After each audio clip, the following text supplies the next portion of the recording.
hello friends खुलुमबाय नोंथांमोनखौ आंनि बड' जब इनफो यूट्यूब चेनेलाव बरायबावदों आसा खालामो बयबो मोजां दं होननानै थ' लोगोफोर डाइरेक्टरेट अफ मेडिकल एडुकेशननि अनलाइन एप्लाइ लिंकआ एक्टिभेट जाबाय नोंथांमोना एप्लाइ खालामनो हासिगोन बिनि टोटेल पस्टआ दङ 609 आरो लास्ट डेटआ 15 जुलाइ थ' लोगोफोर नोंथांमोना बिनि गेजेरावनो एप्लाइ खालामनांसिगोन आरो बेवहाय मा पस्ट दं जों नायना लादिनि नोंथांमोना नुनो मोनदों मोननै टाइपनि पस्ट दंमोन बेवहाय नोंथांमोना नुनो मोनदों नैबे जाहैबाय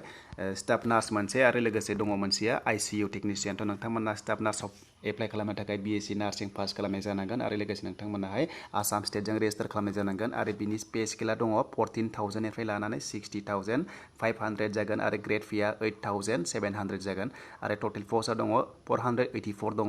आरो आईसीयू दङ लोगोफोर बेनो जाहैबाय एचएस पास जानांगोन साइन्सआव आरो लोगोसे नोंथांमोना आईसीयू टेक्निशियन कोर्स खालामनाय जानांगोन बेनि पे स्केला दङ 14,000 निफ्राय लानानै 60,500 जागोन बेनाबो आरो ग्रेड फीआ एसे खम जागोन 6,200 जागोन आरो टोटेल पस्टआ दङ 125 थ' लोगोफोर नोंथांमोना केटेगरि वाइज नायनो हागोन बेवहाय दङ पीडीएफ फाइलखौ नोंथांमोना डाउनलड खालामनानै नायनो हागोन आं होनो हागोन आरो बेवहाय नोंथांमोना एप्लाइ खालामनो थाखाय नैबे लिंकआव थांनांगोन बे जाहैबाय www.dme.assam.gov.in आव थांनानै नोंथांमोना बेखौ क्रमाव थांनानै बिनि अनलाइन एप्लाइखौ खालामनो हागोन दा बेवहाय जों माबोरै खालामगोन होनबा नोंथांमोना नायना लाबानो जाबाय जुदि नोंथांमोना गोदान केन्डिडेटब्ला नोंथांमोना थांनांगोन नैबेवहाय थांनांगोन क्रमाव थांनानै नोंथांमोना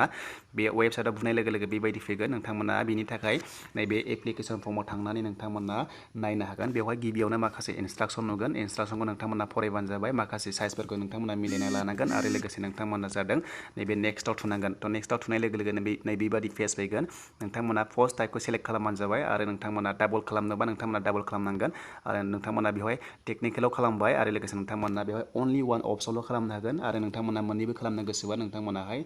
खननै डाबल खालामनांगोन नोंथांमोना गिबियावनो स्टाफ नार्सआव खालामनोबा बेवहाय होदो आरो लोगोसे साबमिटआव होदो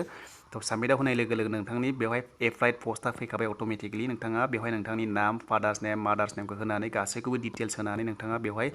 फनावनो एप्लाइ खालामनो हागोन गासैखौबो मिलायना लानानै आरो लोगोसे नोंथांमोना लास्टआवहाय नैबेवहाय पासपर्टखौ नोंथांमोना गोसोआव थानाय बायदि होबानो जाबाय आरो लोगोसे नोंथांमोना जाजोब्बायबा नैबेवहाय रि-इन्टारखौ होबानो जाबाय पासवर्डखौ आरो लोगोसे नोंथाङा नैबेवहाय गासिबो जुदि क्लियार जाबायबा नोंथाङा नैबे साबमिटआव होनाय लोगो लोगोनो गासिबो डिटेल्सआ जाजोबसिगोन एबा एप्लाइ जासिगोन थ' लोगोफोर बेखिनियानोसै आपडेटआ डिटेल्सखौ नायनोबा नोंथांमोना सिगांनि भिडिअ दङ बेवहाय नोंथांमोना डिसक्रिपसनाव थांनानै नायनो हागोन आरो लोगोसे आं पीडीएफ फाइलखौ बेवहाय होगोन नोंथांमोना डाउनलड खालामनानै नायनो हागोन थ' लोगोफोर नोंथांमोना भिडिअखौ मोजां मोनदोंबा लाइक खालामदो आरो लोगोसे चेनेलाव गोदानै फैदोंमोनबा साबस्क्राइब खालामना लाबानो जाबाय थ' लोगोफोर भिडिअखौ आं बेखिनियावनो फोजोबबाय